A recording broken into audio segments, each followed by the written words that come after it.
Allô tout le monde, je viens vous parler d'un livre absolument formidable qui vient d'être publié au Québec et je pense qu'il est publié à peu près en même temps en France pour ceux parmi vous qui êtes en Europe présentement. Alors ça s'intitule Marche où la vie t'ensoleille.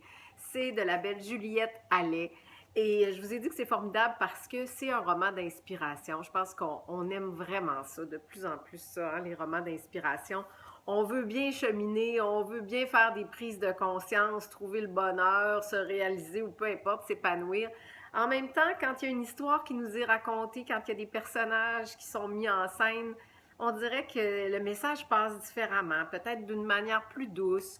Je sais pas, on se laisse emporter par cette histoire-là, on s'attache aux personnages, on se reconnaît dans certains. Alors, c'est ça qui, je pense, va vous arriver avec ce livre-là. C'est la lecture, je vais vous dire, printanière, estivale, je pense. Il arrive exactement au bon moment. Et de quoi parle l'histoire? Ben, de plein de choses, mais entre autres du fait que tout fait du sens dans la vie. Tout a un sens. Les choses n'arrivent pas nécessairement par hasard. On s'en rend pas toujours compte sur le coup, mais souvent après, on se dit ah, c'est pour ça qu'il fallait que je vive ça, pour me permettre de comprendre telle chose. Ou pourquoi ça m'arrive, ce type d'événement m'arrive tout le temps? Est-ce que je dois pas y comprendre justement quelque chose de particulier? Et donc, en plus d'avoir une histoire, oui, qui est bien enlevante, qui est aussi, qui donne beaucoup de sens, je crois, à notre vie, qui nous fait réfléchir d'une certaine façon. Mais en plus, je vous dirais qu'il y a beaucoup d'intrigues, c'est mystérieux par moments.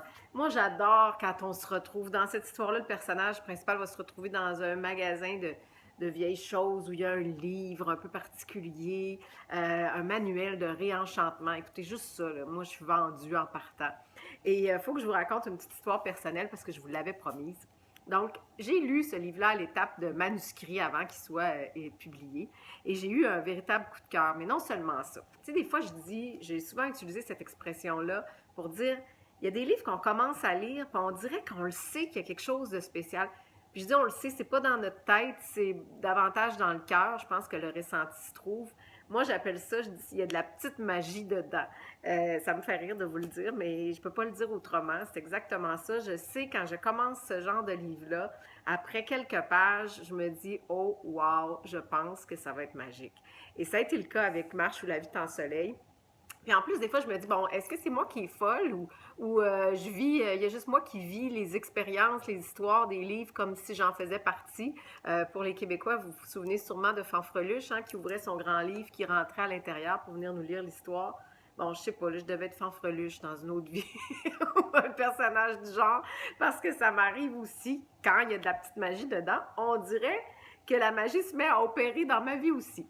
Alors, un long préambule pour vous raconter mon histoire. Écoutez, je finissais de lire le manuscrit et vous allez voir, il y a une scène dans le manuscrit où le personnage principal renverse un verre de jus de framboise sur la tête de son chum et ça tombe sur la moquette. Bon, c'est un dégât énorme et en même temps, elle se demande pourquoi elle a fait ça, mais justement, elle ne l'a pas fait par hasard. Peut-être son inconscient parlait.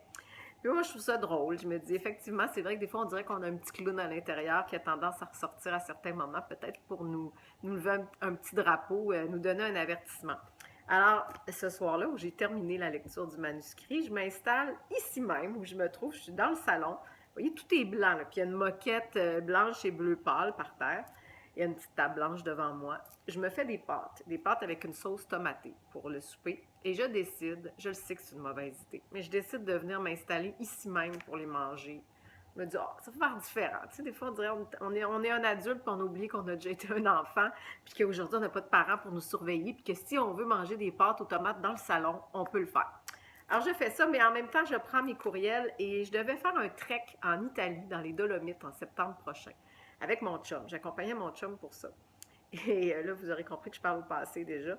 Euh, j'étais pas convaincue que c'était une chose pour moi, que j'avais les capacités pour faire ça. Alors, j'hésitais pas mal, mais en même temps, je voulais faire plaisir à mon chum, puis je me disais, ah, ben, peut-être que ça va être bon, justement, c'est un beau défi de vie, tout ça. Alors, au moment où j'arrive pour me servir mon assiette, ici même, je venais de lire, je prends le courriel, en fait, qui m'explique un peu plus de qu'est-ce qu'il y en est. J'ai tout échappé. L'assiette, écoutez, les pâtes n'ont fait que passer dans l'assiette avec la sauce rouge. Sont allées s'étaler sur la table, sur la moquette et sur le fauteuil blanc. Évidemment, je suis partie à rire.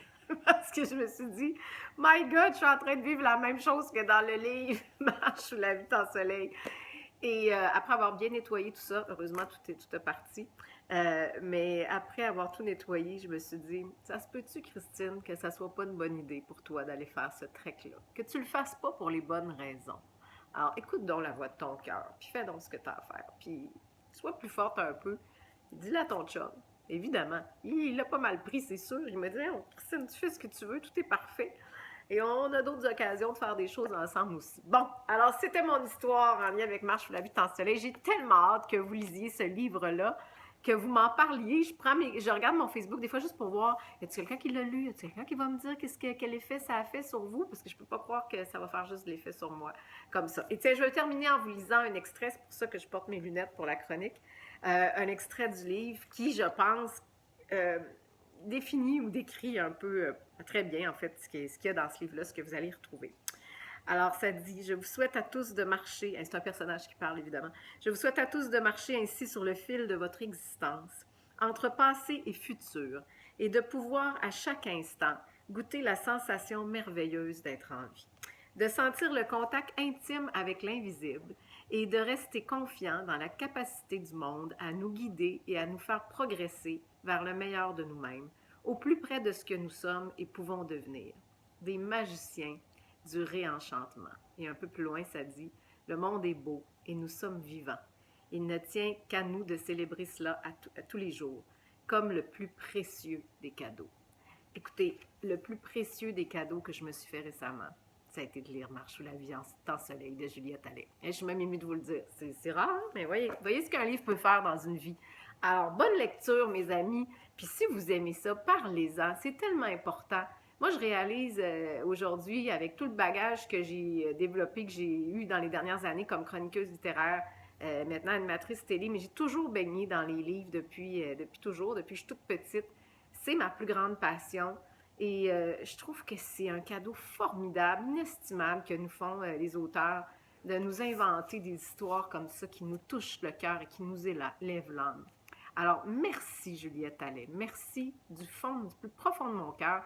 J'ai vraiment hâte de te rencontrer à Paris, puis de célébrer la vie et la réenchanter aussi ensemble.